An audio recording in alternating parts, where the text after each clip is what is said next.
Mesdames, Mesdemoiselles, Messieurs, bonjour et bienvenue à cette émission spéciale consacrée à un sujet qui revient chaque année, mais qui soulève toujours autant de questions. Que faire des vacances scolaires? Faut-il laisser les élèves se reposer entièrement ou faut-il les occuper intelligemment entre cours de vacances, stages, loisirs culturels, activités manuelles ou simple oisiveté assumée? À quoi doit-on s'adonner pendant les vacances quand on est étudiant ou élève? Les vacances sont-elles un simple temps mort ou peuvent-elles devenir un temps fort dans le parcours éducatif de nos enfants? Durant les 52 minutes à venir, nous allons tenter d'y voir un peu plus clair avec mes invités qui sont des personnes qui accompagnent les jeunes au quotidien dans leur développement intellectuel, émotionnel et social. Ce sont des éducateurs, des spécialistes des questions d'éducation et ils sont avec nous pour en débattre. Quels types d'activités sont réellement bénéfiques? Quelle erreur éviter? Comment allier détente, apprentissage et découverte de soi pendant les vacances? Vacances scolaires, comment occuper utilement élèves et étudiants? Restez avec nous, on en parle tout de suite avec mes deux invités que je m'en vais vous présenter. À ma gauche, Madame Valérie Mitokpe, vous êtes psychoéducatrice et coach en PNL. Coach en PNL, vous allez nous expliquer cela. Bonjour Madame. Bonjour Monsieur Oumar, comment vous allez? Je vais très bien, merci d'avoir fait le déplacement. On se connaissait sur d'autres théâtres. Je vous ai invité gentiment et vous êtes venu, ça me fait vraiment plaisir. Et de l'autre côté, il y a le docteur Émile Rumbo, agroéconomiste, maître de conférences des universités, directeur de l'école d'agrobusiness et de politique agricole EAPA de l'Université nationale d'agriculture UNA. Merci d'être avec nous, Monsieur Émile. Merci, monsieur le journaliste. Voilà, et on démarre tout de suite. Je propose qu'on mette tout de suite les pieds dans les plats et qu'on dise réellement les choses. Madame Valérie, pourquoi est-il important de réfléchir à ce que font les étudiants et élèves pendant les vacances? Merci beaucoup. Alors, il faut déjà comprendre ce que c'est que les vacances. Un temps de pause. Tout comme le moteur du véhicule, tout comme la machine, l'être humain aussi est thermodynamique et a besoin de pause. Alors, les vacances, ce n'est pas seulement les grandes vacances que nous connaissons, mais nous avons des petites vacances, des temps de pause. Au Bénin, par exemple, nous avons les temps de congés de Noël, ce sont des petites vacances. Les temps de Pâques, les congés de Pâques, qui sont aussi des petites vacances. Même avant ces vacances-là, nous avons aussi les mercredis après-midi, nous avons les week-ends qui permettent de se reposer. Parce que l'école, c'est quoi? C'est le travail de l'esprit, c'est un travail intellectuel. Et quand le cerveau bouge, pour qu'il puisse assimiler, pour qu'il puisse digérer, pour qu'il puisse intégrer tout ce qu'il a reçu, il lui faut se reposer, il faut se calmer. Et donc, ces temps ont été introduits dans les programmes d'études par les pédagogues pour permettre aux enfants de bien se développer, pour permettre au cerveau de bien assimiler et de bien incorporer tout ce qui a été dit. Donc, les vacances, c'est des temps de pause. C'est ça, il faut d'abord comprendre. Alors, que faut-il faire pendant les vacances? Je pense que dans le fil du sujet... Oui, on va en parler effectivement. Voilà. Mais M. Umbo, faut-il considérer les vacances comme des moments uniquement de pause ou bien des périodes éducatives aussi où on peut encore faire des choses? Qu'est-ce que vous en pensez? En réalité, les vacances sont une période de repos, effectivement, mais aussi une période d'apprentissage en dehors de l'école. Il faut savoir que pour apprendre, ce n'est pas seulement à l'école qu'on apprend. On apprend à l'école, on apprend dans la rue, on apprend dans la société. Les vacances permettent d'apprendre dans la société. Voyez-vous, aujourd'hui, on veut que quand les étudiants, quand les élèves finissent, qu'ils aillent entreprendre. Mais il faut un moment où tu peux faire une immersion dans la société, dans la communauté, pour apprendre la réalité du milieu. Les vacances sont là aussi pour ça. Donc se reposer et se connecter avec la communauté. L'autre chose qu'il faut savoir, c'est que lorsque l'apprenant se repose, il répare son système d'assimilation, comme je viens de dire tout à l'heure. Donc ça, c'est indispensable. Moi, j'ai même pensé, par exemple, que quand on dit 2 mois de vacances, il faut au moins 1 mois de repos, où il n'a plus de contraintes majeures. C'est vrai, il peut lire des choses en s'amusant, mais plus une rigueur qu'on peut avoir en temps normal. D'accord, pas la rigueur, mais on peut continuer à lire. On peut continuer à lire un peu, mais sans la rigueur, sans le caractère contraignant qu'on a eu pendant les classes. D'accord. Mais Madame Valérie, vous êtes très proche souvent des plus jeunes, tout le temps au contact des plus jeunes. Mais ce qu'on remarque avec l'évolution de notre société, c'est qu'il y a beaucoup d'enfants aujourd'hui qui se retrouvent complètement livrés à eux-mêmes pendant les vacances. Papa est parti au boulot, maman est partie au boulot, les deux reviennent complètement le soir. Mais comment est-ce qu'on peut endiguer cela? Qu'est-ce qu'il explique aussi? Expliquez-nous un peu tout ça. Oui, ce qu'il explique, c'est que nous sommes un peu orientés d'abord vers le développement économique. On ne pense que comment faire pour gagner l'argent, comment faire pour améliorer les conditions de vie, ignorant que c'est l'être, c'est l'enfant même, le temps consacré à l'enfant, ce qu'on met à l'intérieur de l'enfant, qui feront de lui un bon homme demain, un bon citoyen demain, et que ce n'est pas l'argent qu'on va apporter. L'argent est important, on le sait. Mais quand nous sommes plus orientés vers cela, papa sort, maman sort, les temps de vacances doivent être des temps planifiés. Les parents doivent savoir que les vacances ne sont pas des temps où on a fini d'éduquer les enfants. Et d'abord, ce n'est pas l'école qui éduque les enfants. À l'école, on reçoit l'instruction. Il y a certaines écoles comme la mienne, par exemple, nous allons au-delà de l'instruction pour faire l'éducation familiale. Mais le but de l'école, c'est l'instruction. Et c'est la famille qui éduque l'enfant. Et la famille éduque l'enfant avant même que l'enfant n'aille à l'école. Et lorsque l'enfant revient de l'école, la famille doit toujours prendre le relais. Et il y a une correspondance, il y a, comment on appelle, une relation école-famille qui est conseillée et qui doit toujours être promue. Alors, les parents, avant même que les vacances ne viennent, connaissant les périodes d'école, parce que lorsque nous allons commencer la rentrée prochaine, par exemple, le gouvernement va déjà nous établir les temps de pause, les temps de congé et autres. Les parents doivent savoir qu'il y a des activités, telles que le docteur vient de le dire, des activités informelles qu'on doit prévoir pour les enfants. Quand est-ce qu'il faut faire ceci? Quand est-ce qu'il faut faire cela? Qu'est-ce qu'on peut profiter pour faire selon l'âge de l'enfant? On ne va pas envoyer un petit enfant du cours primaire, un enfant qui a 8 à 6 ans pour dire, je t'inscris à un cours d'infographie parce qu'aujourd'hui il y a ça. On peut le faire autre chose. Un étudiant, par exemple, qui est en sciences de l'éducation, il est dans n'importe quelle filière, peut profiter des vacances pour apprendre un peu de l'infographie, pour s'informer un peu, savoir créer un site, quelque chose qui l'épanouit, pas quelque chose de contraignant. Les parents ne vont pas l'obliger à le faire, mais on lui demande qu'est-ce que tu aimerais faire, et que ça soit des temps vraiment courts. Ce n'est pas toute une journée. Il est libre de se réveiller quand il veut, parce qu'on a besoin, l'enfant grandit pendant le sommeil, pendant qu'il se repose. Et donc, pendant les vacances, on ne va plus demander aux enfants de se lever à 6 heures forcément. On les laisse passer un peu de temps au lit pour qu'ils soient vraiment épanouis. Mais quand ils vont se lever, ils doivent avoir un programme. Et ce programme ne doit pas être à coup de baguettes derrière, il ne doit pas avoir la chicotte derrière. Mais ça doit être épanouissant pour les enfants. Les parents doivent amener les enfants à comprendre que c'est pour leur bien. Moi, je me rappelle quand j'étais enfant, depuis le primaire, pendant mes temps de vacances, j'allais au marché des fruits, acheter des fruits venus. Ce n'est pas ma mère qui me l'a demandé. C'est moi-même qui le faisais parce que ça ne sert à rien de rester les bras croisés à la maison pendant 2 mois. On parlait d'entrepreneuriat tout à l'heure. C'est ça aussi l'immersion de la société. Depuis mon primaire. Pour savoir comment. Oui. Voilà. Depuis mon primaire. Et chaque année. Qu'est-ce que l'enfant a de qualité? Oui. Exactement. Chaque année, je variais. Donc, les parents peuvent découvrir déjà les talents des enfants en leur demandant qu'est-ce que tu aimerais faire. Tu ne vas pas passer 2 mois devant la télé. Je pense que nous allons venir parler des écrans. Oui, on va parler des écrans aussi. Mais monsieur Ngbo, il y a un sujet aujourd'hui qui divise, Madame Valérie, qui divise de plus en plus. Je veux parler des cours de vacances. Il y a certains parents qui pensent que oui, il faut forcément envoyer l'enfant au cours de vacances. C'est forcé, on doit le faire. Mais il y a d'autres qui disent non, les vacances c'est pour se reposer. Moi, je préfère les envoyer chez leur grand-mère au village. Ils vont se reposer, découvrir d'autres choses. Quelle est votre position par rapport au cours de vacances? Est-ce vraiment utile? Alors que vous-même vous avez dit, c'est le moment aussi de souffler et donc de découvrir un peu son environnement pour découvrir aussi peut-être le talent et les qualités de l'enfant. Oui, merci beaucoup. Je pense que les cours de vacances ne sont pas inutiles. Seulement, on ne doit pas focaliser l'attention sur les cours de vacances pendant les vacances. Première des choses, c'est le repos d'abord. C'est ça qui est le numéro 1.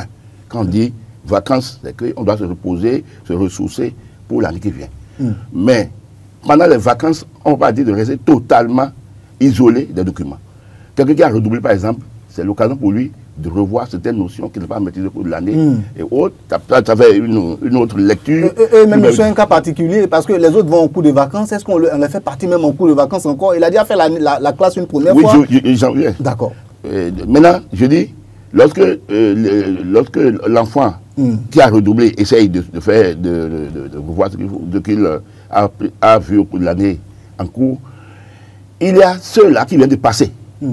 Celui qui passe, par exemple, c'est bien qu'à l'entrée, en tout cas à l'approche de la rentrée, qu'on lui donne quelques notions pour lui permettre de bien démarrer l'année. Ça veut dire que si je vois les vacances, on peut diviser en 3 phases. La première phase où on peut dire que c'est un repos total, où ça donne à ce qu'il aime, et ainsi de suite. Mais ce qui suit pour le redoublant, c'est de revoir des notions antérieures. Et ce qui passe maintenant, on lui donne quelques notions. C'est ça les cours de vacances. Donc normalement, quand on dit vacances, on doit laisser d'abord un temps. Aujourd'hui, on constate que même l'année scolaire n'est pas encore terminée et on commence les cours de vacances. C'est dangereux pour l'enfant. Et ce que vous disiez tout à l'heure par rapport aux parents, je voudrais dire qu'il n'y a pas d'excuse à comprendre qu'un parent n'ait pas de temps pour les enfants. C'est mauvais. On doit avoir si vous n'avez pas le temps pour ça, mais vous allez gagner l'argent, même si les carrières que nous choisissons aujourd'hui. Moi, je suis journaliste. Je sors quelquefois, aujourd'hui, par exemple, je sors de la maison à 6 h du matin. Il y a une émission matinale que je dois faire. Voilà, je fais une autre émission là, tout de suite avec vous. Comment est-ce qu'on fait? Non, c'est vrai que ça va être tous les jours. Ce qu'il faut savoir, le principe, Dieu dit, vous devez vous regarder, sauf si vous n'avez pas décidé de fonder un foyer. Si vous devez fonder un foyer, vous devez avoir le temps qu'il faut pour ça. On ne peut pas déléguer ça totalement à une autre personne. Si vous ne le faites pas, vous allez courir, vous allez gagner de l'argent, mais ça ne servira pas à grand chose, finalement. Donc, les enfants doivent être entretenus toujours. Et il faut trouver le temps nécessaire pour le faire. Voilà. Madame Valérie, oui, on parlait tout à l'heure des vacances. C'est le bon moment aussi pour s'apprêter, pour la rentrée, pour réviser. Mais les vacances, comment est-ce qu'on fait pour réviser sans forcément surcharger l'enfant? Avant de revenir, permettez-moi de répondre. Permettez-moi de revenir sur surtout l'échec que vous avez parlé de l'enfant. Les doublants. Les redoublants que vous dites. J'aurais aimé leur trouver un autre nom. Oui, un autre qualificatif. C'est une erreur souvent de penser que l'enfant a déjà fait la classe et donc il a les notions et il n'en a plus. L'enfant qui reprend une classe, il faudrait que les parents s'assurent et lui disent, fais comme si c'est la première fois que tu rentres dans cette classe. Il faut qu'il fasse table rase. C'est une grave erreur parce que chaque fois qu'un chapitre revient, il se dit, j'ai déjà vu ça. Et au lieu d'avoir toute son attention et capter ses canaux sensoriels, tout capter, il se dit, je connais déjà. Et les notions qu'il avait manquées vont encore lui échapper. Madame Valérie, c'est naturel. C'est pour ça les parents... Tout de suite, je me dis, bon, ça, je connais ça déjà. C'est pour ça que je dis, les parents doivent le faire sans pour lui dire.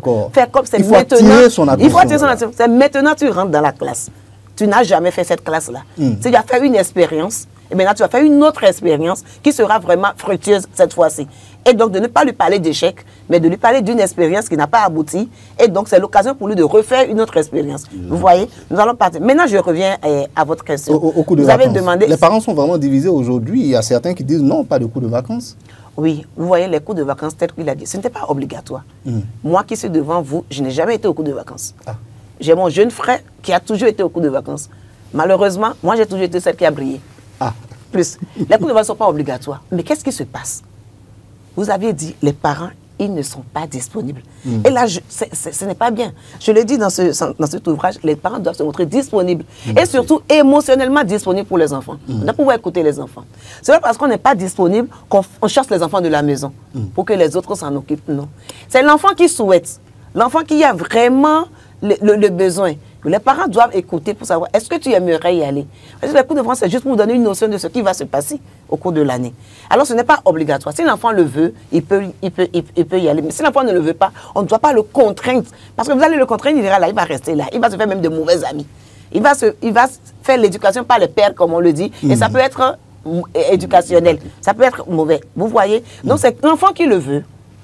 Il y a encore certains parents, excusez-moi cette discrétion, qui amène des répétiteurs pendant les vacances à la maison. J'ai une cousine qui a subi cela quand on allait en terminale. Elle avait déjà 2 répétiteurs au mois de juillet. C'était en physique, chimie, en ce moment physique, chimie, on disait. Et puis en mathématiques. Enfin, ça vient de finir. Son père a dit qu'elle fait la C, donc elle devrait être au point. Ça empêche l'épanouissement, ça empêche de respirer. La vie, ce n'est pas que ça. Aujourd'hui, je ne sais pas si c'est mes expériences qui m'amènent à le dire, mais ce n'est pas se bourrer la tête sur la chose. Il faut une tête bien faite. Ce n'est pas une tête bien remplie. Tu vois, la tête est bien remplie, on n'arrive pas à l'exploiter. C'est dommage. Vous voyez, donc les cours de vacances ne sont pas exigés aux enfants. C'est volonté. Si l'enfant se dit, et puis parce que les vacances, ce n'est pas que de dormir. Il faut pouvoir faire des activités. Ces cours de vacances, on peut les considérer dans les activités à faire à mi-temps. Pas plaisir, bonheur. L'enfant même est heureux d'y aller. Et très souvent, les cours de vacances ne doivent pas commencer à 8 h. Il faut pas obliger l'enfant à vite quitter le lit. Vous voyez notre Clément, je dis que le pédagogue a suivi tout cela. Mais pendant les vacances, il fait frais. Nous avons le vent d'août. C'est pour pouvoir rester un peu au calme à la maison. Et les parents doivent, je dis toujours, trouver, s'organiser, trouver le temps, surtout quand les enfants sont en bas âge. Je ne dis pas à tout le monde de quitter son boulot, d'abandonner le travail. Non. Mais nous avons 2 parents, un père et une mère. Les 2 doivent s'entendre pour occuper toujours les enfants. Pas rester derrière les enfants. Faites ceci, non. Il faut les éduquer à la responsabilité, tellement que même quand vous n'êtes pas là, ils feront comme si vous étiez là. D'accord. Mais voilà. le problème qui se pose, je comprends, hein, vous dites que non, il ne faut pas recréer les contraintes comme si on était pendant la période scolaire, comme si on était à l'école. Mais moi, je vais vous poser une question. Parce que moi aussi, il y a des enfants en bas âge. Ma petite, par exemple, de 7-8 ans, et voilà, à l'école primaire, je remarque déjà, après 2 mois de congé, que il y a des choses qu'elle oublie déjà. Alors que c'est moi-même, je l'ai appris cela, malgré qu'on lui apprenait à l'école, elle connaissait déjà. Mais je vois que ça c'est plutôt naturel, on va dire, chez les enfants. Mais comment est-ce qu'on fait? Quelle activité intellectuelle faut-il mettre en place sans forcément créer l'école en quoi à la maison, mais permettre quand même à l'enfant de garder le cap, comme on dit? Oui, mais c'est ce qu'on disait tout à l'heure. Il y a le repos. Mais il y a aussi le moment où vous allez l'aider encore à recommencer. Vous avez l'impression qu'il a oublié, il n'a pas oublié. Ah bon? Ce qui est engrammé ne sort pas comme ça. C'est-à-dire qu'il peut donner l'impression qu'il a oublié, mais dès qu'il se repose, peut-être 2 mois, il était 1 mois, et vous reprenez encore, ça va revenir. Ça va revenir. C'est ça qu'on appelle en pédagogie, on dit que c'est engrammé, c'est déjà dans le cerveau là-bas. Dès que vous recommencez, ça va se développer et il va exprimer des capacités. Donc il n'y a pas d'inquiétude à se faire à ce niveau. Il n'y a pas d'inquiétude à mon niveau du tout. D'accord. Non. Mais quelle activité intellectuelle vous préconisez? Pourquoi vous parlez d'activité intellectuelle? Normalement, quand on dit éduquer là, c'est pas seulement aller à l'école, apprendre les livres, regarder les livres. C'est aussi ce qu'il y a dans la rue, c'est aussi ce qu'il y a dans la communauté. Si l'enfant ne fait pas ça, vous ne pouvez pas lui dire après avoir eu ses diplômes, de rentrer dans la communauté. Il n'a pas appris ça. Il ne sait pas aller voir quelqu'un. Il ne sait pas aller acheter un produit au marché pour venir vendre. Il n'a pas appris ça. Et vous êtes étonné qu'à la fin, quand il a le diplôme, il ne soit pas capable d'aller entreprendre quelque chose. Ce moment des vacances-là est une occasion pour lui permettre de vivre la situation réelle de la communauté, de la société. Et ne pas rester à l'écart, comme on fait au niveau de l'école, pour lui continuer à lui apprendre des papiers. D'accord. Oui, l'éducation est plus complexe que les livres. Il peut y avoir de bonnes notes, de choses, mais en réalité, dans la société, il peut y avoir des éléments qui lui permettront de vivre. Parce que pour vivre après, ce n'est pas seulement les diplômes. C'est globalement ce qu'on a eu à l'école, dans la rue et dans la communauté. Donc on doit veiller à cela. Et comme disait madame, il n'y a pas d'excuse à dire qu'on n'a pas le temps d'encadrer ses enfants. Des enfants. Et si vous ne le faites pas, finalement, vous allez chercher de l'argent, mais qui seront finalement pas suffisamment utiles. Parce que l'argent doit être utile, c'est lorsque l'argent a contribué à former des enfants et bien, en tout cas, socialement établis, que votre argent a de sens. Sinon, finalement, bon, je ne sais pas, hein, j'ai eu un cas d'une étudiante, par exemple, qui est venue se confier à moi pour dire que son papa est magistrat, sa maman est directrice des finances quelque part. Elle a l'argent, mais il n'y a personne pour l'encadrer. Et j'ai senti que c'est une fille qui se donne déjà à d'autres activités bizarres, qui se drogue par exemple. Parce que je devais l'encadrer pour son mémoire. Elle disparaît, 6 mois, elle revient encore. J'ai vu qu'elle souffrait parce que les parents ne sont pas là pour l'encadrer. Elle a l'argent. Des 2 côtés, il y a beaucoup d'argent. Nous devons travailler pour que ce ne soit pas l'argent qui fasse l'éducation de nos enfants. Notre présence est nécessaire. Il y a beaucoup même d'enseignants aussi. Et ils ont fini les cours, ils vont faire les cours du soir. Il y a examen, correction, tout ça. C'est pas bon aussi. Non, faut pas. Mais il faut bien les moyens pour préparer la rentrée scolaire. Oui, mais il faut les moyens. C'est dans quelques jours. Il faut l'utile, mais pas se lancer dans la recherche effrénée de l'argent. Je profite pour poser mon cas également. Moi, j'achète souvent des livres. Dès que c'est les vacances, c'est le moment pour moi d'acheter toutes sortes de livres pour mes enfants. Enfin, quand ils parlent des livres quand même de leur âge, je fais quand même attention. C'est une bonne activité. Vous m'avez donné l'impression que la vie, là, c'est étude. C'est-à-dire, c'est seulement papier, quoi. C'est ce que vous faites là. C'est comme si c'est papier toujours. Non, il y a aussi mais c'est ce que nos parents nous ont dit. Non, mais nous, on n'a pas fait ça. Elle disait tout à l'heure, nous, quand on était petits, pendant les vacances, on allait en brousse chercher des fagots de bois et qu'on vendait. C'est le moment où on cotise de l'argent pour à la rentrée, on puisse faire des choses. C'est vrai que nos enfants maintenant n'ont plus ce besoin, mais il faut créer ça. Il faut créer ça un peu. Même quand vous en parlez, moi c'est exotique devant moi. Moi j'ai grandi dans une grande ville, je ne connais pas tout ça. Je ne sais pas comment on va au marché pour acheter, aller revendre, aller chercher des wagons. Voilà. Moi je ne connais pas. Est-ce que je fais bien, comme je pose la même question à monsieur, est-ce que je fais bien finalement d'instaurer à la maison ce climat-là, toujours d'études? Et il faut qu'on fasse quand même des activités intellectuelles. Oui, je suis d'accord avec vous, vous le faites bien et vous allez encore bien le faire si vous allez le faire durant toute l'année scolaire. La lecture est très importante. Dans le livre, on découvre, on voyage et vous allez leur acheter des livres de leur âge qui vont leur permettre de voyager. Mais vous n'allez pas les contraindre à lire les livres là selon vous, votre programme. Vous allez leur demander un jour, chaque jour, 1 heure ou 30 minutes de lecture. C'est bon pour garder l'esprit en éveil. Vous avez l'éducation. Aujourd'hui, nous avons les soft skills. Ou dans ce livre, par exemple, je parle des compétences cognitives qu'il faut développer chez les enfants, des compétences sociales qu'il faut développer chez les enfants, les compétences émotionnelles qui nous fait voir les 3 intelligences, l'intelligence cognitive, l'intelligence relationnelle, l'intelligence émotionnelle. On a vu aujourd'hui que ce n'est pas seulement l'intelligence cognitive qui paye dans la vie, c'est plutôt ceux qui ont une intelligence émotionnelle développée, une intelligence relationnelle développée, qui évoluent vraiment, qui réussissent dans la vie. Parce qu'ils arrivent à s'insérer dans la société. Il faut s'insérer, il faut créer les réseaux, il faut savoir profiter du contact. L'être est un homme, l'homme est un être social. Vous voyez donc, vous n'allez pas acheter les livres aux enfants juste pour qu'ils soient premiers de leur classe. Je l'invite aux parents. C'est de l'orgueil, moi j'appelle cela. Des gens qui frappent leur enfant parce qu'il a eu 14 de moyenne, pourquoi il n'est pas le premier? Et celui qui est le premier là, lui n'est pas un enfant de quelqu'un.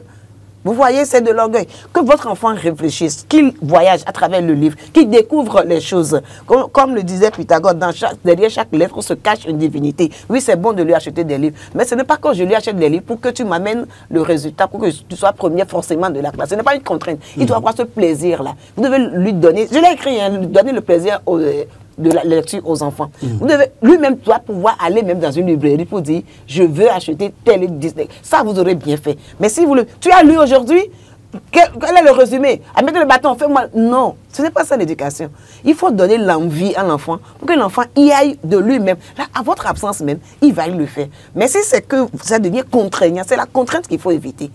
Et dans les temps de vacances, comme il a le repos, il ne va pas à l'école, il n'a pas le cours à réviser, c'est bon de lire, mais il ne va pas passer toute sa journée à lire. Il peut consacrer un temps et c'est à lui de définir le temps. Je vous dis, même l'enfant de 3 ans, vous pouvez discuter de ça avec lui. Quand est-ce que tu veux? Tu sais, pendant les vacances, il faut faire ceci. Les enfants, nous pensons qu'ils connaissent tout. C'est vrai qu'ils ne sont pas ignorants, mais c'est à nous, les parents, d'éveiller leur conscience. De leur dire, il y a ci ici. Les vacances permettent de faire ci. Les vacances, c'est pour faire ceci. Sinon, ils ne le savent pas. Mais quand vous le dites comme ça, ça passe et puis vous leur faites du bien. Et même au cours de l'année scolaire, c'est bien de toujours lire au moins 1 phrase ou 2 phrases. Moi, j'ai fait un camp la dernière fois aux jeunes filles et je leur dis, lisez la Bible si vous n'avez pas de lecture. Il y a tout dedans. C'est un livre de développement personnel. C'est le plus beau livre du monde. Oui, on va parler de développement personnel. C'est vrai qu'on met vraiment les pieds dedans. On parle déjà de comment faire pour que l'enfant découvre son talent. Mais il y a un autre fléau aujourd'hui qui est vraiment c'est ce que moi, c'est mon métier en fait. Les écrans, la télévision, les tablettes, toutes ces choses-là. Comment est-ce qu'on fait avec les enfants par rapport à ça? Parce qu'il y en a qui deviennent complètement dépendants. Quand vous les voyez devant la télé, tu veux éteindre les 22 heures, tu dis, c'est fini, extinction des feux, on va dormir. Tu entends des cris, tu entends des pleurs. Comment est-ce qu'on fait par rapport à la télé? Est-ce qu'il faut laisser la télé? Parce que moi, personnellement, je pense qu'avec la télé, on apprend beaucoup aussi. Ne serait-ce qu'avec les documentaires. Pour un enfant déjà qui a déjà 11, 12 ans, il peut apprendre à regarder les documentaires. Votre rapport par rapport aux écrans, comment est-ce Le plus important de ce que moi je sais qu'il faut par rapport aux enfants, c'est de leur donner des conseils. Leur expliquer ce qui est bon, ce qui n'est pas bon. Ils vont choisir. Ce n'est jamais un atout, ce n'est jamais conseillé de combattre une technologie. Parce qu'il n'y en a jamais qui soit totalement négative. La télévision, le portable, tout ça. Moi, mes enfants, ils ont portable, ils ont télévision, tout ça. Mais j'ai le temps de leur expliquer, de leur dire ce qu'on peut voir dedans, ce qui est utile et autres. J'ai dû créer ce temps-là avec eux. Et là, eux-mêmes, ils savent qu'ils ne sont pas là pour aller faire du business. J'ai un enfant qui a fait des trucs d'informatique, tout ça là. Il crée des trucs des web, des trucs comme ça. Avec ces instruments, il doit pouvoir le faire. On ne peut pas interdire. Interdit, c'est mauvais. Par le moment où il doit être intéressé pour avoir des notions intéressantes, vous ne savez pas. Donc, ce n'est pas carré, quoi. C'est la disponibilité, c'est les conseils qui permettent de les orienter vers l'aspect positif. Sinon, si vous interdisez avec force, il peut passer derrière et faire même quelque chose qui est plus grave que vous voulez. ça. Voilà. Donc, c'est conseil, c'est dire a priori que la technologie n'est pas négative entièrement. Il y a les côtés positifs, il y a les côtés négatifs. Le rôle du parent, il faut qu'il lui comprenne, sinon il peut mélanger tout. Mais monsieur Ngbo, je vais vous poser une question, Oui. je vais être très direct avec vous. Vous connaissez Facebook, Oui. Twitter Oui. et TikTok. Oui. On passe des heures en quelques secondes. Hein. Ça prend du temps. Quand moi, il y a des problèmes, c'est Comment est-ce qu'on fait. fait? C'est juste des conseils qu'on donne à Non, moi, mes enfants, ça, moi, j'ai un garçon, disons mon Benjamin, il a le bac, pour la première fois, il a dit, mention assez bien. Alors, il a la télé, la portable. Android, avec TikTok. Android, tout, oui, tout. Mais ils savent ce qu'ils doivent faire pour ça. Non, là où les enfants déraillent, c'est là où les parents démissionnent. Exactement. Là, les parents démissionnent, c'est tout. Moi, mes enfants ne peuvent pas faire ça. Exactement. Même s'ils sont pas là, je sais qu'ils ne sont pas intéressés à faire du désordre avec eux. Madame Valérie, sur TikTok par exemple, et les autres réseaux sociaux, Facebook et tout, il y a des choses qui ne sont pas forcément destinées aux enfants, mais les enfants y ont accès. Comment est-ce qu'on fait dans ces conditions? Je vous répète ce que le doyen vient de dire. Là où les enfants déraillent, c'est là où les parents Mais le parent n'est pas là. J'ai mon fils qui a 20 ans et qui a la licence en architecture, à qui j'ai envoyé un élément d'un membre de la famille sur TikTok. Quand je lui ai envoyé, il m'a répondu, maman, je n'ai pas TikTok. Ah. Et il est à l'extérieur. Et il a son téléphone. Il vit seul. Parce que vous lui avez appris. Mais c'est depuis la base. Moi, je dis souvent, c'est depuis le ventre qu'on éduque un enfant. Tu me touches, tu me donnes des couches. Moi, je te dis, attention, ne fais pas ça, maman. L'enfant connaît votre voix. Il ne faut pas attendre que l'enfant ait 14 ans et 15 ans pour commencer à lui dire, on ne fait pas ci, on ne fait pas ça. C'est depuis le berceau que l'enfant se dit. Vous permettez, je vais vous lire une citation de Neil Gaiman qui est comment limiter les écrans aux enfants. Et il dit, je suis la boîte à bêtises. Je suis la télé. Je suis l'œil omniscient et le monde du rayon cathodique. Je suis le petit écran. Je suis l'autel devant lequel s'inclinent tous les membres de la famille. L'écran nous attire. C'est une belle définition. Vous-même, vous le soir, à 20h, déjà, tout le monde est déjà assis. On est aligné devant la télé. Quand mes enfants étaient petits, j'avais suivi une formation pastorale. Et lorsque moi je suis rentrée, je les ai appelés. Et je ne vais pas nommer le nom de la chaîne. Il y a une chaîne qui ne fait que diffuser une série de je ne vais pas dire tout. Et je leur ai dit, cette chaîne-là. Le programme pas adapté aux enfants, on va dire. Cette chaîne, ce que ça diffuse, ça fait ci, ça vous empêche de faire ci, de faire ci. Je vous jure que personne ne capte cette chaîne dans ma maison. Ils étaient tout petits. Et quand ils vont ailleurs, quand ils voient leurs frères, leurs amis, ils disent, vous êtes tout le temps sur ça là, vous ne savez pas que ça vous fait perdre le temps. C'est depuis la base. Vous définissez l'éducation, c'est le guidage. C'est vous qui tracez le chemin. Le père les repère. L'enfant voit ce que fait le père. Mais c'est vous-même en tant que parent. Vous êtes là, vous captez la chaîne, vous êtes dessus tout le temps. Vous n'allez même plus à la cuisine, vous n'allez même pas laver. Et les enfants vous voient là. Quand vous allez partir, ils viendront faire ce que vous faites. Vous voyez? Mais quand les enfants vous voient occupés, et que vous leur parlez, vous leur expliquez le bien fondé. Je dis toujours, il faut leur expliquer le pourquoi, le comment des choses.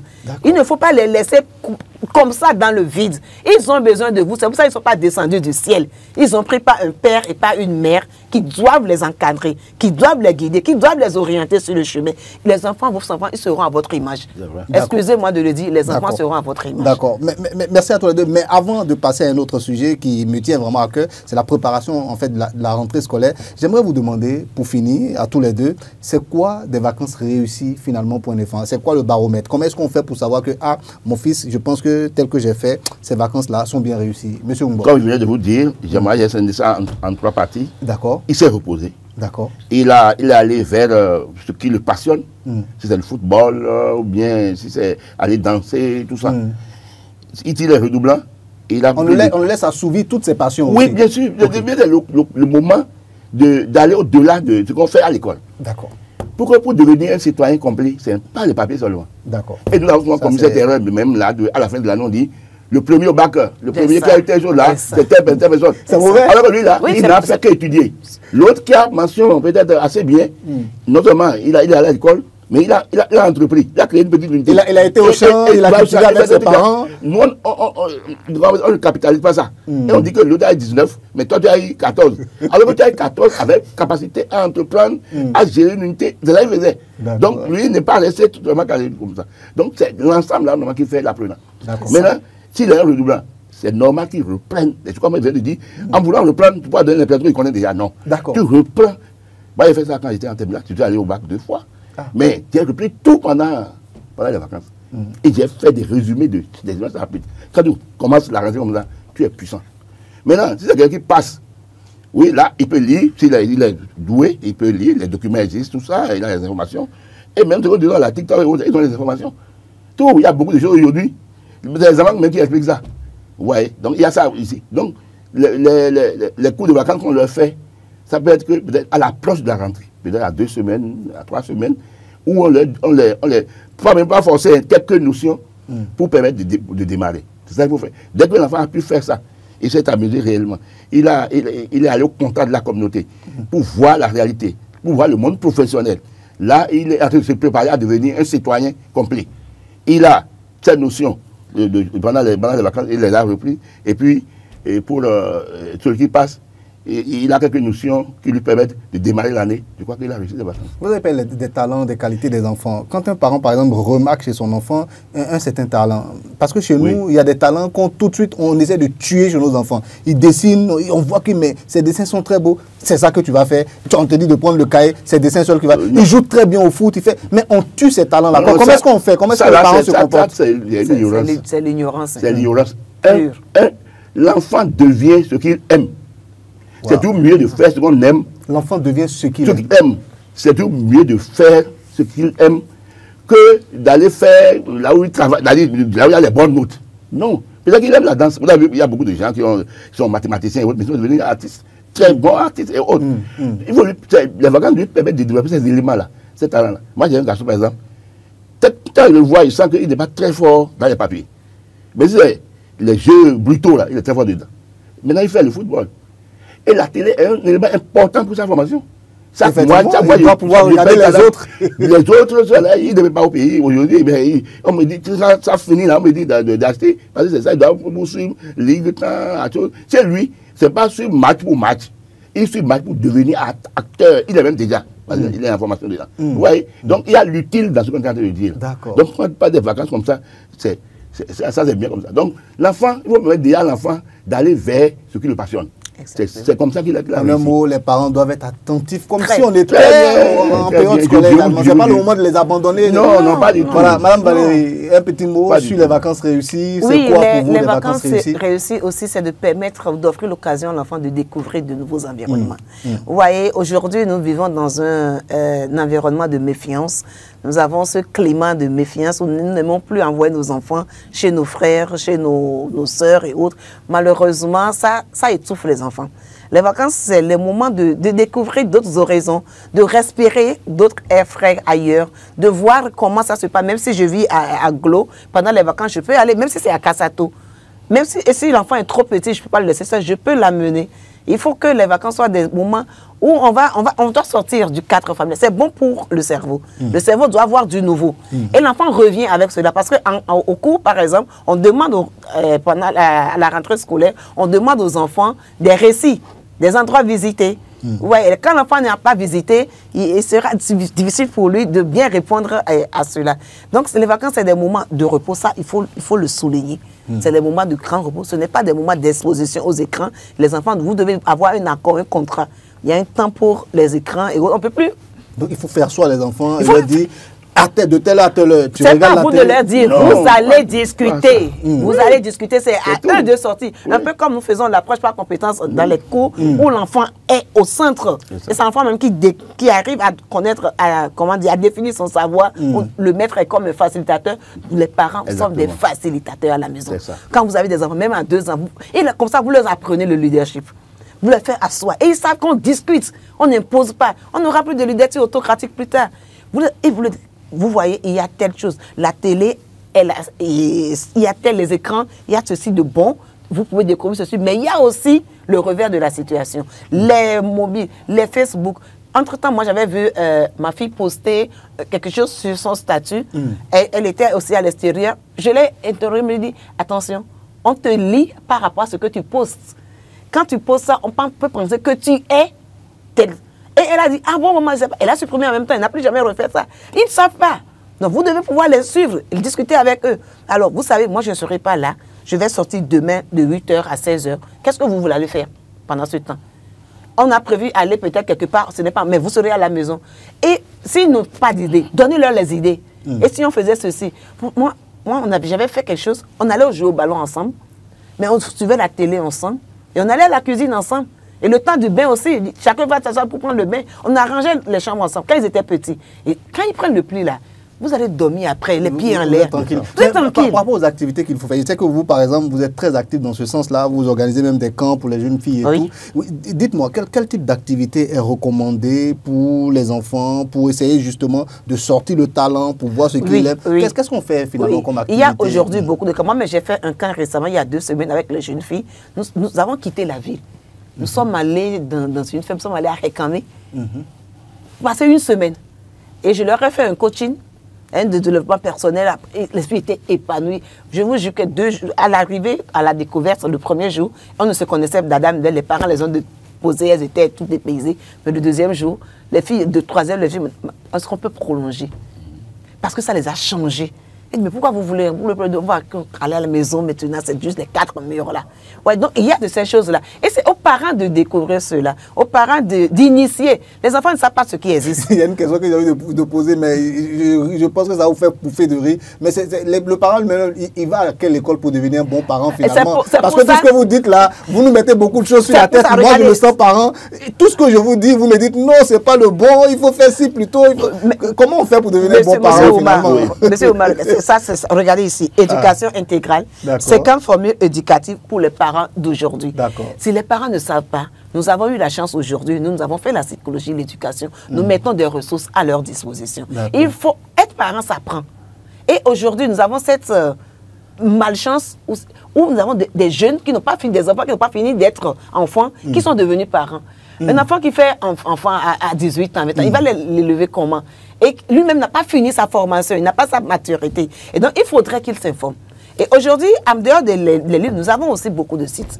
Il y a beaucoup de parents d'aujourd'hui, éduquant autrement, il y a beaucoup de choses qui se font. Les parents doivent se cultiver. Le monde dans lequel nous sommes aujourd'hui n'est pas celui que moi j'avais connu. Et si vous n'apprenez pas les choses aux enfants à la maison, ils vont les découvrir autrement en ville et de la mauvaise manière. Ils peuvent venir se rebeller contre vous-même. Mais si vous les mettez en garde, si vous leur dites ce qui est, la réalité, il n'y a plus à cacher les choses aux enfants. Ils connaissent plus que vous. Le mot Lamborghini, la voiture... En matière de technologie. La voiture Lamborghini, c'est mon fils, mon dernier, qui me l'a sorti la première fois. Ah bon? Maman, je vais t'acheter une Lamborghini. Il dit que c'est quoi ça? Et il arrive. C'est l'une des voitures les plus chères au monde. Et puis entre-temps, je lui ai redemandé, mais ma voiture, il dit non, quand j'aurai l'argent à la voiture, elle sera démodée. Je vais t'acheter une. Vous voyez, ils savent tout cela. Donc, c'est à nous, parents. Être parent, ce n'est pas un moment de plaisir. Hein. Ce n'est pas juste parce que la femme me plaît ou le monsieur me plaît, on va à l'acte. Non, c'est une lourde responsabilité. C'est une lourde responsabilité. Il faut éduquer les enfants aussi à la responsabilité, une responsabilité à laquelle j'associe toujours la liberté. Il ne faut pas que les enfants fassent, il ne faut pas faire l'éducation de mercenaires. Il ne faut pas que les enfants fassent des choses que vous voulez. Vous les amenez. Parce que ce qu'ils veulent, peut-être que ce n'est pas bien. On copie aussi chez nos parents, ce que nos parents nous ont fait. C'était à la baguette, vous vous souvenez? Aujourd'hui, la baguette... C'est vrai que moi, je ne le fais plus vraiment, mais beaucoup de personnes ont toujours ça. On peut amener les enfants à donner le meilleur d'eux-mêmes. Aujourd'hui, les neurosciences nous ont appris que les chicottes là ne sont pas du bien au cerveau. Ça réfraie le cerveau. Le cerveau se comprime. Le cerveau ne se réveille pas. Vous voyez, nous sommes en Afrique et nous avons la meilleure terre, nous avons de la richesse dans notre sous-sol et nous peinons à nous développer. Pourquoi? Nous avons appris une incapacité, une incompétence apprise depuis l'enfance. Parce qu'on empêche le petit enfant qui veut aller découvrir l'eau ou le feu qui est là, quand vous l'empêchez, vous ne savez pas ce que vous faites pour lui. Plus tard, vous l'empêchez d'aller à la découverte, de risquer. On ne gagne rien sans risquer. Il faut qu'il aille et vous le surveillez. Vous n'allez pas le laisser se noyer. Mais il n'a qu'à aller pour voir qu'il y a un danger là et lui-même. Vous voyez, ces expériences dans l'enfance sont très fructueuses, même dans l'adolescence. C'est pour ça que nous avons des diplômés, ils finissent les écoles, ils ont des adolescents permanents, ils restent toujours là. Parfois, on va aller chercher du travail. Non, parce que dans l'enfance, on n'a pas appris à se démêler. Il a une instruction livresque, il ne sait rien. Lorsqu'il marche comme ça, qu'il veut tomber, ne l'empêchez pas, laissez-le tomber, il va se relever. D'accord, madame. C'est ça l'expérience. Être un bon parent. Comment est-ce qu'on fait finalement? Non, le bon parent, comme elle vient de dire. Parce que les vacances sont abandonnées à leurs parents. Il y a plus d'éducateurs à qui on va donner l'enfant le matin et aller le prendre à midi. Oui, justement, c'est pour les autres formes d'éducation. D'accord. Il n'y a pas que l'autre. Il n'y a pas que ce qu'on fait à l'école. Mais le parent, à mon avis, le parent a l'obligation de conseiller les enfants, de leur expliquer. Tu ne peux pas dire par rapport à ce que toi tu connais. Toi maintenant tu ne connais pas tout. Maintenant ce que tu connais, tu donnes des conseils par rapport à ça. C'est possible que ce que toi tu as vécu en mal soit positif aujourd'hui. Ce que tu avais vécu et qu'on vous a dit déjà, par exemple, nous là, à l'époque, on dit, il ne faut pas aller au football, il faut aller s'amuser, il faut aller. Alors qu'aujourd'hui, là, c'est ça qui donne beaucoup d'argent. Vous comprenez? Donc, c'est un question de conseil. Et l'apprenant, lorsqu'il est là, lorsqu'on le guide, il choisit ce qui est bon. L'éducation n'est pas que l'ivresse, c'est tout un ensemble. Et c'est tout un ensemble là qui fait qu'il devient finalement un bon citoyen. Et le bon citoyen qui est capable de s'insérer dans la société. S'il n'a pas fait une immersion dans la communauté, comment vous vous attendez à ce qu'il puisse entreprendre ou puisse faire quelque chose dans la société après? Non. Donc il a besoin d'aller au contact de la communauté et de faire tout ça. Le parent ne doit pas donner ses ordres comme si c'est lui qui connaît tout. Il faut dire que, ce que moi je dis aussi, les enfants ont leur destin. Hein.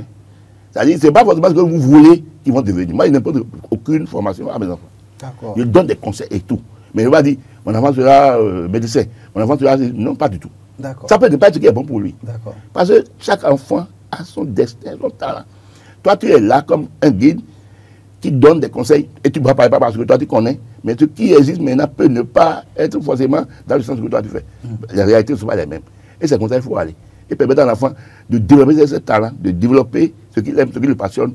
Ça lui permet de faciliter.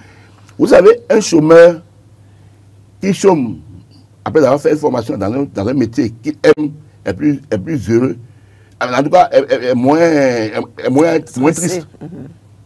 Il est moins triste parce qu'au moins il est heureux de devenir, parce qu'il veut être journaliste. Même s'il n'est pas riche, être journaliste, c'est son vœu. Il est content dans sa peau, il est plus ou moins à l'aise. Et ça va lui permettre même de pouvoir s'insérer plus. Donc c'est pas bon de le forcer à devenir autre chose. Et finalement, il peut avoir le diplôme, mais il n'a pas le sens, il n'a pas le réflexe de savoir être qu'il faut pour faire l'activité. Là, vous l'avez désorienté. Il faut lui permettre de choisir. Il faut être un guide aussi pour ses enfants. Juste ça, il ne faut pas contraindre, le parent est un guide. Voilà, on a fini bientôt les vacances, ça sera la rentrée. Et moi, en tant que parent, ce que je sais, moi, je ne suis pas spécialiste de l'éducation comme vous. Quand la rentrée s'approche, il faut que je cherche l'argent pour les fournitures scolaires, pour la scolarité, la réinscription, la première tâche et toutes ces choses-là. C'est ce que moi, je sais. Bien sûr. Mais à part ça, on fait quoi pour préparer aussi l'enfant? À part ça, voilà, on est à quelques jours de la rentrée. On fait quoi à partir de ce moment? Monsieur Ouma, vous voyez, vous venez de dire que vous allez faire ceci ou cela. Faites asseoir votre enfant pour lui dire la rentrée va venir, la rentrée va commencer. Qu'est-ce que tu dois faire pendant la rentrée? Il faut qu'il définisse son objectif. Et il faut qu'il planifie cela. Il faut que vous l'aidiez. Après, vous savez que vous allez acheter des fournitures. Il faut que lui sache qu'il doit couvrir peut-être ses cahiers, qu'il lui faut ses kakis, qu'il lui faut son sac, qu'il lui faut maintenant se réveiller tôt. Il faudrait le préparer à cela. Il n'y a pas d'improvisation dans la vie. Vous voyez? Donc l'enfant doit définir ses objectifs. Cette année, je vais à telle classe. Surtout lorsqu'il fait une transition entre le premier cycle du secondaire et le second cycle, par exemple, où il doit choisir une série. Déjà, depuis 4e, la 4e, on peut savoir. Mais s'il ne l'a pas fait, vous devez vous asseoir avec lui. Ce n'est pas à vous de lui dire, moi, je veux que tu fasses la D, parce que j'ai fait la D, et alors que c'est un enfant qui s'exprime bien en français, qui aime la littérature, vous ne devez pas le lui opposer. Vous allez l'aider à découvrir sa série. Vous voyez, et donc, dans cette série, il y a ci, il y a ci, il y a ça. Si vous n'avez pas les ressources qu'il faut pour le dire, vous invitez quelqu'un pour le lui dire. Il faut informer l'enfant avant que l'enfant n'aille dans la classe. Lorsqu'il quitte le primaire pour le secondaire, ça veut dire qu'il a eu son CEP. Vous savez, au primaire, l'enfant était habitué à avoir un seul enseignant, un seul instituteur pendant toute l'année. Mais au collège, c'est un coup qu'il fait avec les enfants dès la première année, il va avoir différents enseignants. Il faut le préparer à cela. Il faut lui dire, maintenant tu auras un enseignant par matière. Et ce n'est pas les enseignants qui vont te dire de faire, ils ne vont plus corriger tes cahiers comme on le faisait au primaire. Non, c'est toi-même qui deviens responsable. Quand tu as ton premier certificat comme ça, c'est que tu deviens un homme, c'est que tu deviens une femme. Tu prends tes responsabilités, tu ne vas pas te déposer. Et chaque jour, tu reviens. Donc, vous devez discuter. Tout se dit. On n'a pas la parole pour rien. Ce n'est pas seulement pour me dire, donne-moi de l'eau à boire. Non. Être parent, c'est une lourde responsabilité. Surtout quand on a les enfants en bas âge. Et même s'il a le bac, il doit aller à l'université. Il y en a, aujourd'hui, je fais un événement à la foire au métier pour montrer aux enfants les cycles, les filières, les métiers qui existent et le processus de formation. Vous devez pouvoir discuter avec votre enfant. C'est bien qu'il connaisse, qu'il sache ce qu'il veut faire avant d'avoir le bac. Mais au cas où il ne le sait pas, et même s'il le sait, vous avez encore la soie. Quel concours il doit passer? Ce n'est pas la veille, à 2 jours de la rentrée qu'il faut le faire, dès qu'il a eu son bac. Quel concours il doit passer? Où est-ce qu'il veut s'inscrire? Quel est son Projet d'avenir, quel est son objectif de vie? Un enfant qui a le bac aujourd'hui, c'est 16 ans, 17 ans, 18 ans, il doit avoir un objectif de vie. Et c'est à vous, parents, d'éveiller sa conscience en cela. C'est maintenant que ta vie se prépare. Ce n'est pas quand tu vas commencer par travailler que non. C'est maintenant que tu prépares. Tu lises tout et tu écris. Aujourd'hui, en coaching, on fait des tableaux, des cadres visuels. L'enfant dessine tout. Il écrit ce qu'il veut. Et honnêtement, dites-moi, l'univers même s'organise. Le Seigneur même bénit. Et l'enfant, tant qu'il n'a pas d'objectif, tu vas naviguer à vue. Tu ne sais pas où tu vas. Même s'il veut avoir 12 de moyenne, même si c'est 18 de moyenne, quelle que soit la moyenne qu'il veut, il doit pouvoir se le définir. Et maintenant, le répartir. Comment est-ce qu'il travaille pour pouvoir l'avoir au comme le dit Descartes, étape par étape. Et ce n'est pas des choses, il faut s'asseoir, viens, on va s'asseoir, réunion de famille, mettez la table. Non, autour même d'une émission télé, vous êtes au salon, vous venez comme manger. Comme l'autre là, maintenant on parle d'éducation et tout, on les réunit et on en profite. Vous nouez une relation parent-enfant avec votre enfant tellement que il n'a plus besoin de l'extérieur. C'est vous-même qui allez l'amener encore à l'extérieur. D'accord. Vous avez parlé des plus jeunes, vous avez parlé aussi de ceux qui vont à l'examen. Mais le problème, enfin, à l'université, je veux dire, ils sont de plus en plus jeunes aussi. Nos enfants qui vont à l'université, oui, ça aussi. Voilà. Comment est-ce que vous faites à votre niveau, puisque vous êtes au supérieur, vous êtes face à eux tout le temps. Qu'est-ce que vous leur dites concrètement pour préparer aussi cette période-là de pré-rentrée? Comment est-ce qu'ils doivent la préparer? Là-bas, il y a les orientations et il faut aller suivre je crois, comment on appelle, les séances d'orientation que le gouvernement organise désormais. Voilà. Qu'est-ce que vous leur dites concrètement pour bien démarrer à l'université? Parce que là encore, on est un peu plus libre qu'au collège. Parce que tout à l'heure, vous avez parlé du collège, mais à l'université, on est livré à soi. Il faut savoir, au niveau de la formation universitaire, comme je l'ai dit, à un cours qu'on m'a confié dans une université privée à Porte-Nouveau, l'université n'est pas obligatoire. D'ailleurs, pas souvent, ça prend par là. Dès que vous pensez que tout le bac doit aller à l'université, je crois que c'est une erreur déjà.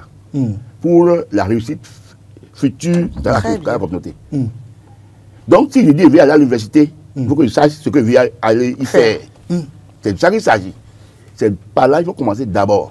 Sinon, avec le bac, tu peux entreprendre, tu peux faire quelque chose d'autre, que tu peux être heureux dans la société. Maintenant, si vous allez à l'université, ça veut dire que tu vas avoir un certain niveau de connaissance, un certain niveau d'autonomie de raisonnement, de réflexion. Donc, tu vas aller à l'université. Ici, c'est différent des autres. Ici, c'est pratiquement, quand on dit étudiant, l'étudiant étudie. C'est comme s'il apprend lui-même. Moi, j'ai tout souvent l'habitude de dire, l'étudiant doit faire en sorte que, dans sa formation, il contribue à 2 tiers et l'encadrement, les enseignants contribuent à 1 tiers. Si tu n'es pas capable de travailler en autonomie, et de t'investir dans la formation, inutile d'aller à l'université. Exactement. Comment est-ce qu'il acquiert cette autonomie-là, finalement? Enfin, on l'a toujours, derrière eux. Brutalement, comme ça, ils se retrouvent à l'université, on a subi ça. Brutalement, parce que vous l'avez éduqué. Ah, d'accord. Si vous l'avez éduqué depuis la 4e, puis l'orientation, c'est pas maintenant, on fait le bac, c'est depuis la 4e, 3e là. Parce que finalement, il y a des gens qui ont le bac, tu peux faire une filière, on dit, tu peux pas à cause de ta série. Effectivement. Donc, depuis là-bas. Lorsque vous il faut apprendre à l'enfant à devenir de plus en plus autonome dans son évolution. Du primaire, moins autonome. Secondaire, déjà. Mais à l'université, normalement, il devient autonome. C'est pourquoi on a dit étudiant.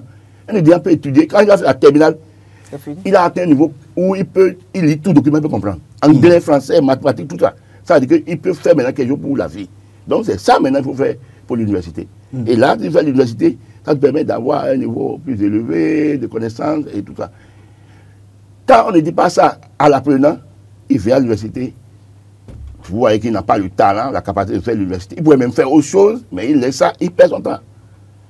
Donc la première des choses qu'on doit pouvoir inculquer à nos enfants, c'est de leur dire que la formation universitaire n'est pas indispensable pour la vie. Ça, c'est la première chose. C'est la première des choses. Deuxième chose, c'est que ça demande une certaine autonomie de formation. Si tu n'es pas quelqu'un qui a toujours été enfant bébé, avec répétiteur tout le temps, et tu viens plus souvent à l'université comme ça, c'est que l'enfant a perdu. Il fallait commencer depuis.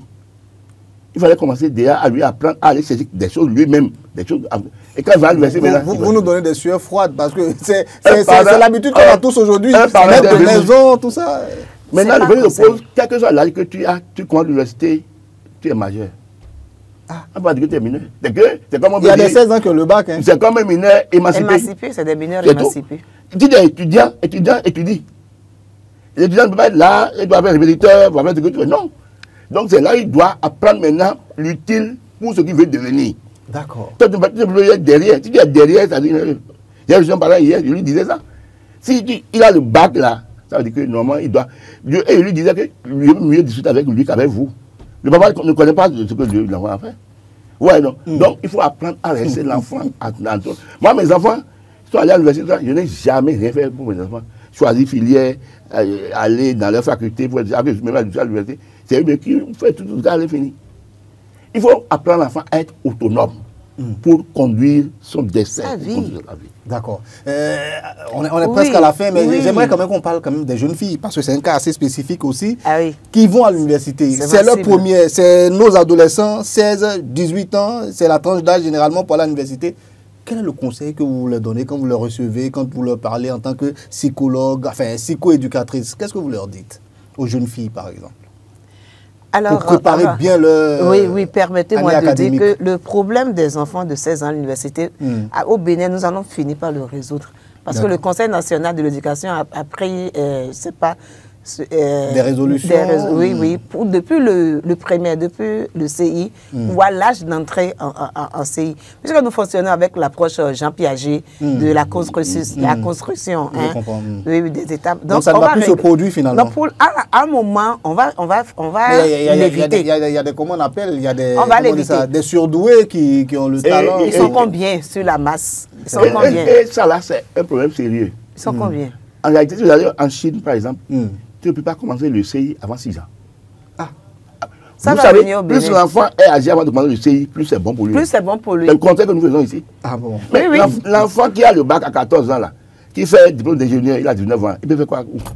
Le diplôme d'ingénieur, il vous diriger. Non, même avant d'aller là, on prend les répétiteurs parce que les enfants vont au CP, au CE1 à un âge inférieur pour comprendre les soustractions, les petites opérations de base. Vous voyez, les opérations concrètes et que les enfants n'arrivent pas à assimiler parce qu'ils n'ont pas encore l'âge. Nous avons déjà des théoriciens qui ont fait. C'est vrai que nous aussi, nous pouvons définir, faire nos théories, mais pour l'instant, nous nous basons sur eux pour faire. Et donc, on ne peut pas aller au CP et bien évoluer à moins de 7 ans. Vous voyez, quand c'est comme ça, l'enfant n'a plus besoin de répétiteurs. Il y va avec une maturité d'esprit. Vous allez comprendre que ceux qui constatent, vous allez constater que ceux qui vont à l'école à 7 ans, 8 ans, évoluent facilement. Plutôt que les bébés. Alors, les conseils pour les jeunes filles. Les conseils pour les jeunes filles. Très rapidement, parce que très rapidement. En 30 secondes. C'est le temps pour la jeune fille de se construire. Savoir que ta vie, à toi jeune fille que je m'adresse, ta vie est dans tes mains. Tu dois définir tes objectifs. Et tes objectifs ne doivent pas être imposés par celui qui vient vers toi. Mais c'est à toi d'imposer tes objectifs et de pouvoir vivre dans ton environnement. Tu dois savoir ce que tu veux devenir et démultiplier tes objectifs. Mettre tout le processus qu'il faut pour y aller. Il ne faut pas copier, il faut éviter. Il faut éviter de copier les autres et voir toi-même ta destinée en rentrant en toi-même pour pouvoir suivre ta vie parce que c'est à toi de construire l'avenir de demain. Merci infiniment, Madame Valérie Mitokbe. Vous êtes psycho-éducatrice. Oui, très rapidement. Oui, ce que moi je vais dire pour finir, le temps est déjà causé à l'enfant lorsqu'on l'introduit au CI à un âge très bas. C'est fini. Surtout dans une communauté, notre communauté, où l'âge a de l'importance. Il va prendre répétiteur. Donc finalement, il va évoluer, il va étudier, mais il ne pourra pas servir la communauté.